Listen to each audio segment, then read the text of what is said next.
When you hear the words white horse, what comes to mind? Some people think of the white dragon horse from Journey to the West, carrying the monk Xuanzang on his long pilgrimage. Others picture the prince on a white horse from fairy tales. On the vast grasslands, herders may imagine a herd of horses galloping freely across the horizon. And for racing enthusiasts, a white horse might represent speed, strength, and glory.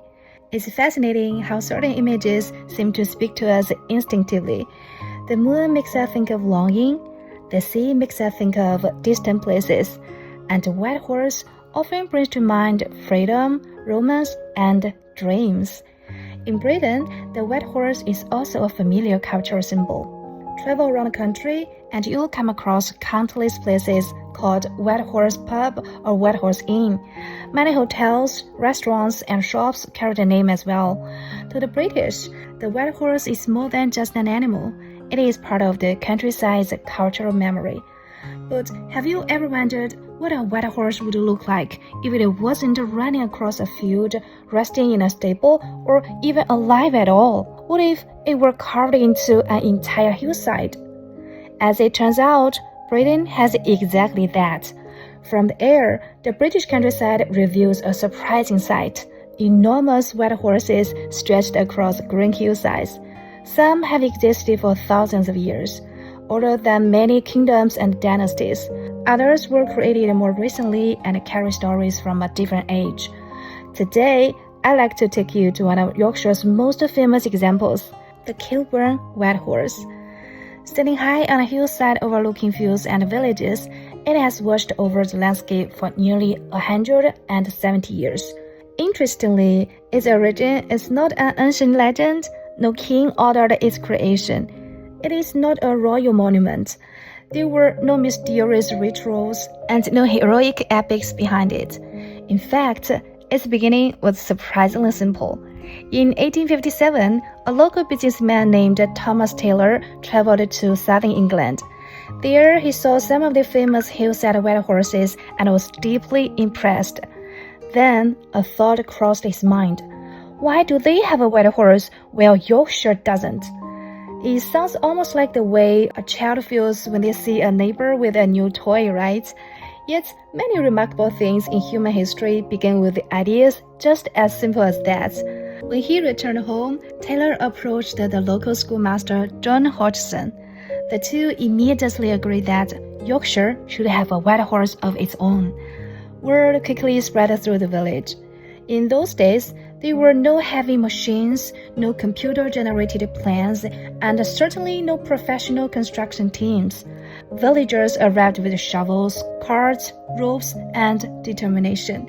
Some measured the proportions, some carved stones, and others cleared the grass from the hillside.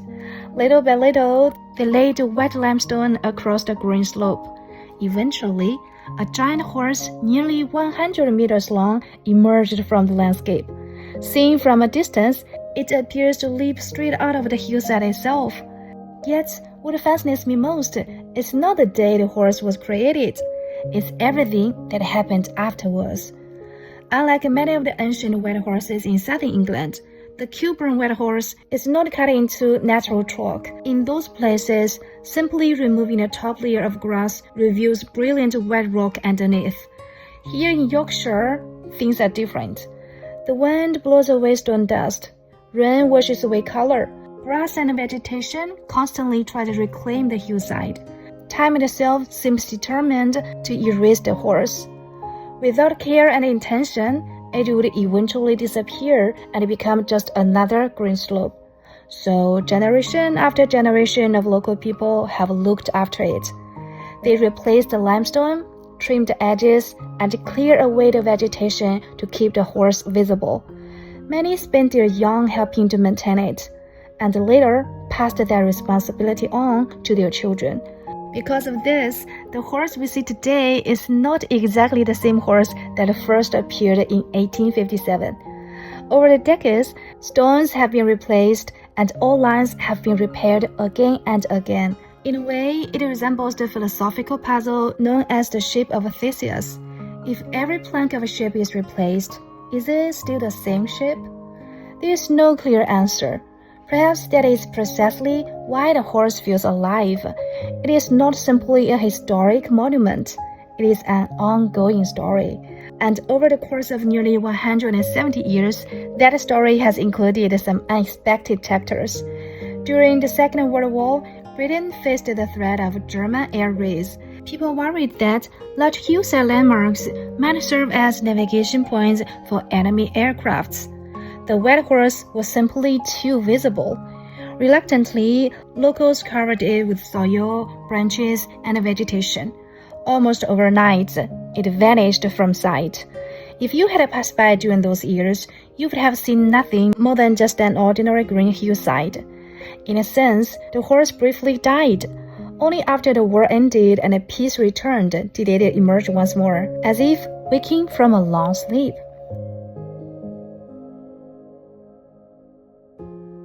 Standing on a hill and looking out across Yorkshire, you can see fields, woodlands, farms, and villages stretching all the way to the horizon. Cloud shadows drift slowly across the land. The wind moves through the grass, and there stands the White Horse. It has become a small source of pride for Yorkshire. The reason for building it was never particularly grand, but many of the greatest things in history were never intended to become historic in the first place. A group of people who loved their home simply decided to create something beautiful. For nearly 2 centuries, they have continued the act of care, and through their efforts, they seem to tell time itself. You may take away many things. You may take away the people who built it. You may take away the generations who have seen it. But this horse we would like to keep a little longer.